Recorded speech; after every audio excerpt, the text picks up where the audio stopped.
வணக்கம்.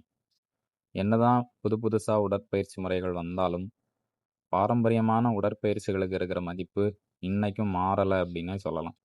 இந்த கர்லக்கட்ட, இளவட்டக்கல், கதாயுதம் மாதிரியான பயிற்சிகள கவனிச்சு பார்த்தா, இதுக்கு பின்னாடி பல தலைமுறைகளோட அனுபவமும், வாழ்க்கை முறையும் இருந்திருக்கு. அந்த காலத்துல உடற்பயிற்சி ஒரு தனியான பயிற்சி முறையா மட்டும் இல்லாம, அது அவங்களோட வாழ்வியல்ல, அன்றாட வாழ்க்கையில ஒரு அங்கமாவே இருந்திருக்கு அப்டின்னு சொல்லலாம். இன்னைக்கு இந்த மாதிரியான பாரம்பரியமான பயிற்சிகள தொடர்ந்து பயிற்சி செய்து வந்தோம்னா, உடல் வலிமை பெறுவது மட்டும் இல்லாம, பொறுமை, ஒழுக்கம், கவனம், தொடர்ந்து முயற்சி செய்ற மனநிலை இது எல்லாமே கொஞ்சம் கொஞ்சமா வளர ஆரம்பிக்குது. ஒரு விஷயத்த கவனிச்சு பார்த்தா, காலமுறைகளும், பயிற்சி முறைகளும், உபகரணங்களும் மாறுது. ஆனா, சில பயிற்சிகள் மட்டும் காலத்த கடந்து இன்னைக்கும் நிலைநிக்குது அப்டின்னே சொல்லலாம்.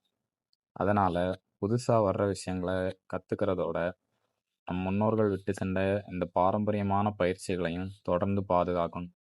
இது ஒரு உடற்பயிற்சி முறை மட்டும் இல்லாம, நம்ம பாரம்பரியத்தோட ஒரு அடையாளம் அப்படின்னே சொல்லலாம். இந்த மாதிரியான பயிற்சிகள பாதுகாக்கிறதும், அடுத்த தலைமுறைக்கு கொண்டு சேர்க்கிறதும் நம்ம எல்லாருடைய பொறுப்பு அப்படின்னே சொல்லலாம். நன்றி.